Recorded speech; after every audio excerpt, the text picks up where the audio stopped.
Hello guys, আসসালামু আলাইকুম। Welcome back to my channel and আর ব্লগ। গাইজ, আজকে আমরা বানিয়েছি পাকা কলার বড়া। আপনারা এটা খুব সহজেই বাসায় বানিয়ে নিতে পারেন পাকা কলা দিয়ে।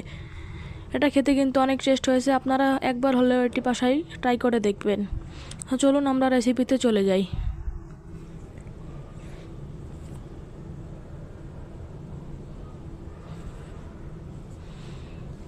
আমরা এখানে নিয়েছি 4টি কলা। তারপর এটাকে ভালো করে মিহি করে নিলাম।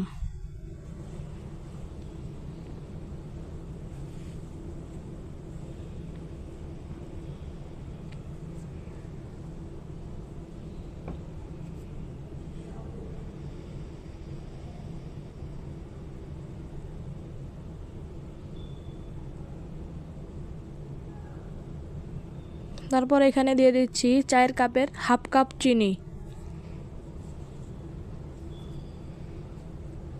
তারপর দিয়ে দিচ্ছি পরিমাণ মতো লবণ। তারপর এটাকে আবার ভালো করে এটার সাথে মিশিয়ে নিব।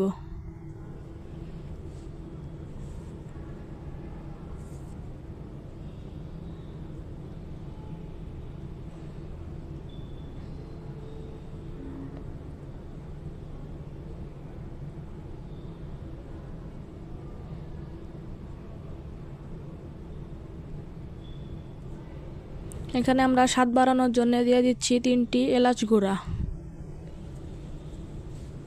তারপরে দিয়ে দিচ্ছি বেকিং পাউডার 1.5 চামচ।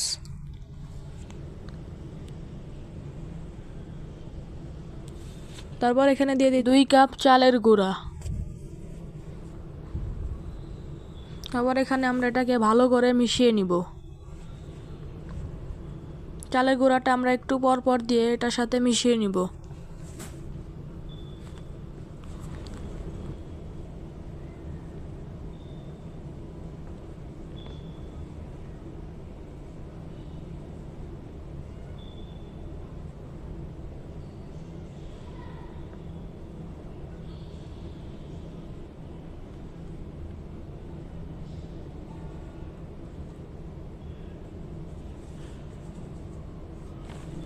ডোটি ঠিক এরকমই হবে, না হবে শক্ত না হবে নরম। তারপরে আমরা এটাকে 20 মিনিটের জন্য রেস্টে রেখে দিব।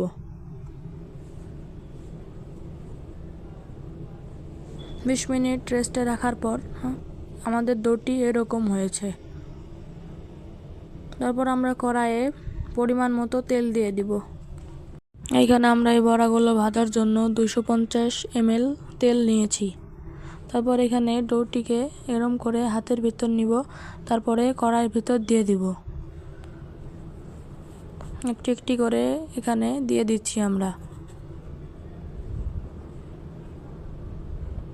বড়াটাকে তেলের ভিতর চুবিয়ে ভাজতে হবে।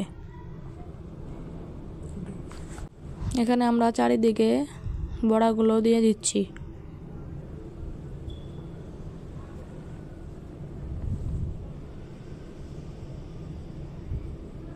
এখানে আমরা সরিষার তেল নেওয়ার কারণে এরকম ফেনা বের হচ্ছে।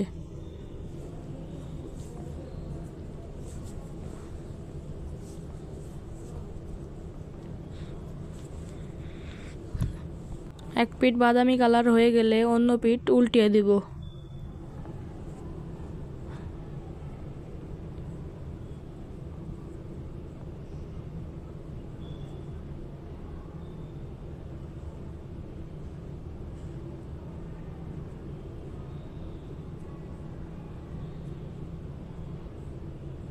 এরকম লালচে কালার আসলে আমরা এটাকে কড়াই তেল ঝরিয়ে এটাকে আমরা উঠিয়ে নিব।